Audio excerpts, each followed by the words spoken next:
Hi, 5 things to remember before you go for your next interview. Number 1. Research the company and the industry.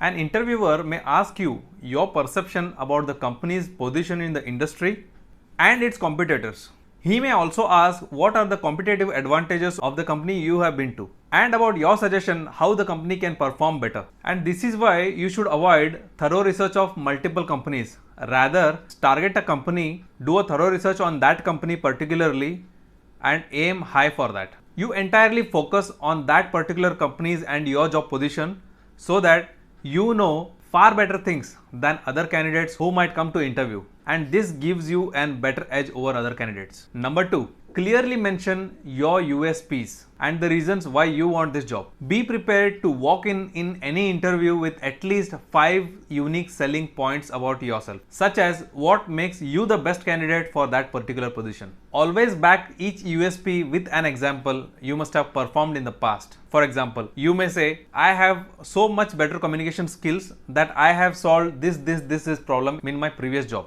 Or you can say, due to my strong communication skills, I was able to handle a team of so many members that successfully completed the project in certain duration of time. And also be prepared to tell the interviewer why you want this job, including your interest in the position. And also mention what rewards it may give you in future, and also mention your ability that you possess for this position.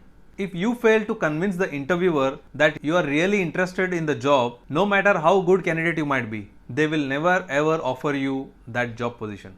Here comes your communication ability, where you communicate with your gestures and your story combined to make it so powerfully crafted message that no interviewer can reject you. Number 3, anticipate the interviewer's concern and skepticism about you.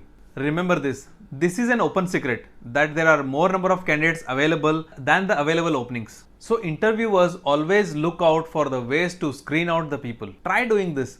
Put yourself into their shoes and think why they might not want to hire you. Then prepare your defense. You can say like this: I know that you might be thinking that I may not be the best fit candidate for this job, but you must be aware of this and this about your abilities. But you should know that at least 3 reasons that interviewer should consider you. Number 4, prepare a list of questions that might commonly pop up in the interview. Practice answering those questions. This will help you to counter the questions that may pop up very easily and they are expected to come. Prepare smart answers for those questions so that you don't fumble in the actual interview.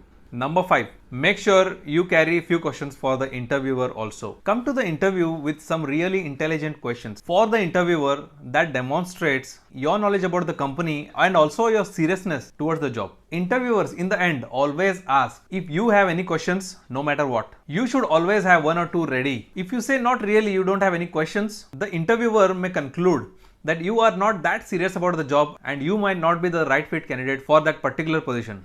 A good all-time question would be, ask an interviewer, what are the qualities that an ideal candidate should possess for this particular job position? If you have different levels of interview in the same company, you can use each questions in each round out of 4 or 5 questions that you have already prepared. For example, you might ask, what is the best thing you like about this company and this particular position you are working in?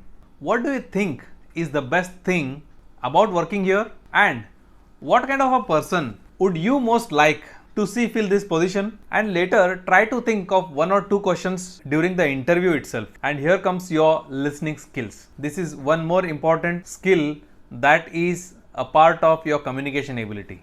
You should be a good listener. For more tips, follow my page on Facebook and follow me on Instagram. All the best.